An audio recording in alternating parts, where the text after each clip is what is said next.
Halo, kami dari kelompok 3 kelas kreativitas dan inovasi D. Pada kali ini kami akan membahas tentang IKEA's Innovation. Kelompok kami beranggotakan Calvin Rajaya Sikal Ginting, Every Jeremy, dan saya sendiri Gersvian Jerry.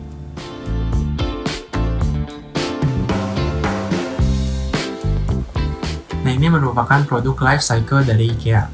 Pada tahapan introduction, IKEA hanya menjual barang-barang kebutuhan seperti pensil, pulpen, peralatan natal, stocking, dompet, dan semacamnya. Dan pada awalnya, IKEA juga hanya berjualan di sekitar rumah saja. Selanjutnya itu growth. IKEA mulai memasuki masa pertumbuhan, di mana permintaan konsumen sudah mulai bertumbuh, sehingga produk sudah mulai berkembang dan bisa bersaing di pasaran.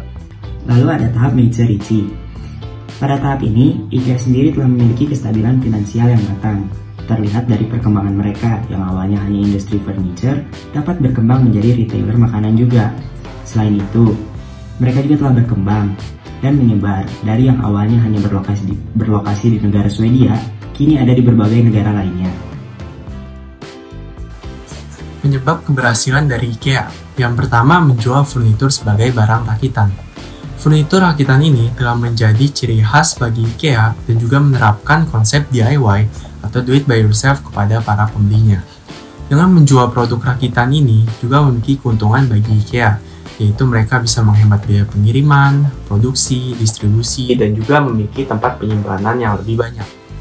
Yang kedua adalah IKEA menerapkan impulse buying. Impulse buying sendiri adalah pemikiran seseorang untuk membeli suatu barang atau produk tanpa melalui proses pertimbangan yang panjang. Nah, IKEA sendiri mengatur tata letak di dalamnya, di mana para pengunjung mengikuti alur masuk dan keluar dengan memutari berbagai macam produk yang ada, atau ini bisa disebut sebagai ground effect. Hal ini menyebabkan mereka tanpa sengaja membeli suatu produk yang tak terpikirkan sebelumnya. Yang ketiga adalah memunculkan one-stop service. Tidak hanya bergerak di bidang furnitur, IKEA juga memunculkan one-stop service di mana para pengunjung setelah melihat-lihat produk di IKEA, mereka juga bisa mengisi perut dengan membeli makanan yang telah disediakan oleh IKEA. Menu IKEA ini juga memiliki ciri khas, yaitu kualitas dan rasa yang berasal dari Swedia. Ini juga merupakan salah satu alasan para pengunjung datang ke IKEA. Yang keempat, siap menerima perubahan. Pada tahun 1956, seorang karyawan memberikan ide agar meja bisa dilepas pasang kakinya dengan maksud agar bisa diangkut dengan mudah. Ide tersebut diterima dengan baik dan diapresiasi oleh IKEA. Dan sejak pada saat itu, IKEA menerapkan konsep flat packing yang tidak hanya mempermudah pengangkutan, namun juga menghemat biaya pengiriman dan penyimpanan. Yang kelima, memberikan inspirasi desain.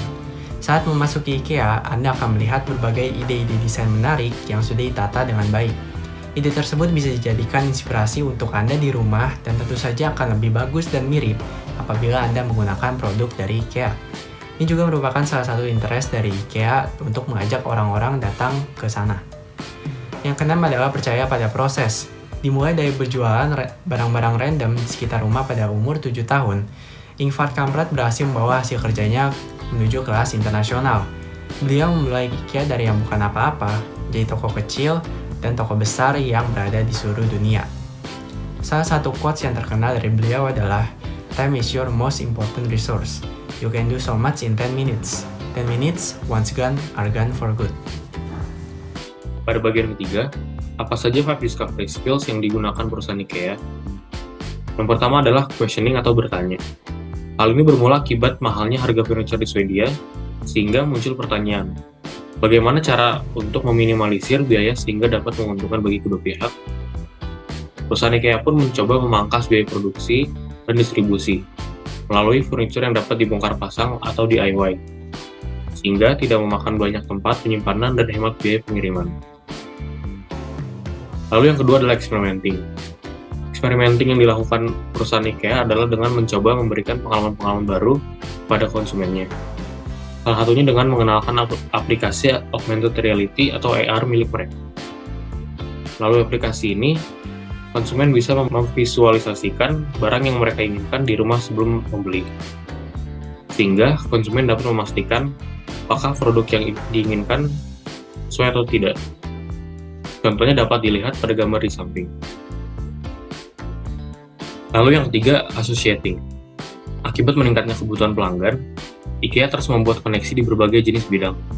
Salah satu contohnya adalah Inka Group, yaitu perusahaan yang mengelola 380 gerai IKEA, terus berinvestasi sebagai bagian dari transformasi digitalnya. Yaitu Inka Group mengakuisisi perusahaan pengembangan teknologi 3D dan Artificial Intelligence atau AI. AI ini nantinya digunakan untuk menghidupkan IKEA secara digital, sehingga memudahkan pelanggan melengkapi kebutuhan rumah mereka secara virtual. Ide inovasi kami untuk IKEA itu sendiri adalah 1. Pembuatan furniture dari sampah plastik. Pembuatan furniture dari limbah plastik dengan kualitas terjamin dan kuat yang dapat membantu mengurangi permasalahan limbah plastik. Yang kedua, berkolaborasi dengan Disney. Itu membangun IKEA di Disneyland dengan produk yang dijual merupakan furniture hasil kolaborasi dengan konsep Disney. Yang ketiga, melakukan kerjasama dengan Metaverse. Menciptakan IKEA di dunia Metaverse untuk mempermudah konsumen yang tidak ingin keluar tetapi hendak membeli furniture. Untuk pembuatan furniture dari sampah plastik itu sendiri, proyek yang akan dilakukan adalah menciptakan barang yang memiliki kualitas terbaik dan terjamin dengan pemanfaatan sampah plastik yang telah didaur ulang sebagai bahan utamanya. Manfaatnya, yang pertama, dapat membantu mengurangi sampah plastik yang akan berguna bagi kelangsungan planet ini. Yang kedua, menjawab salah satu dari 4 kriteria tanggung jawab sosial, yaitu ethical responsibility. Karena dengan menggunakan plastik sebagai bahan utamanya, akan membantu untuk menjaga bumi dari pencemaran sampah plastik. Dengan begitu, akan mempererat hubungan konsumen dan produsen, karena bahan yang digunakan ramah lingkungan, serta akan berpengaruh terhadap sudut pandang para investor. Yang ketiga, dengan bahan yang ramah lingkungan ini, tentu saja para masyarakat akan menyukai produk tersebut apabila diberikan jaminan kualitas yang terbaik juga, sehingga dengan paduan bahan yang ramah lingkungan dan kualitas yang terjamin, produk tersebut diharapkan akan sukses di pasaran tentunya. Pada inovasi kolaborasi dengan Disney itu sendiri, proyek yang akan dilakukan adalah membangun IKEA di Disneyland dan memperdagangkan barang furniture IKEA yang menggunakan tema atau konsep dari karakter Disney di IKEA Disneyland tersebut. Manfaatnya adalah, pertama, akan mudah menarik perhatian pengunjung yang sedang berwisata di Disneyland tersebut, karena orang yang berkunjung ke Disneyland tentunya akan menyukai Disney, dan penjualan furniture yang menggunakan konsep Disney di Disneyland itu tentu akan menarik perhatian mereka. Hal ini didasari atas perubahan sudut pandang para konsumen seputar IKEA, yang awalnya hanyalah sebuah tempat berbelanja, sekarang bisa menjadi tempat rekreasi keluarga karena ada berbagainya fitur menarik yang ditampilkan oleh IKEA itu sendiri. Sehingga membangun IKEA di Disneyland merupakan salah satu inovasi yang cukup menguntungkan dan dapat dipertimbangkan. Pada inovasi kerjasama dengan Metaverse sendiri, proyek yang akan dilakukan adalah menciptakan IKEA di dunia Metaverse. Manfaatnya adalah 1. Mempermudah pengunjung untuk mengunjungi IKEA secara virtual. Yang kedua, akan menarik minat para konsumen pengguna Metaverse karena akan memberikan sensasi yang berbeda. Yang ketiga, gabungan dari IKEA di dunia Metaverse dan aplikasi IKEA tentu akan mendorong penjualan furniture di IKEA secara online. Sekian presentasi kami mengenai inovasi dari perusahaan IKEA. Terima kasih.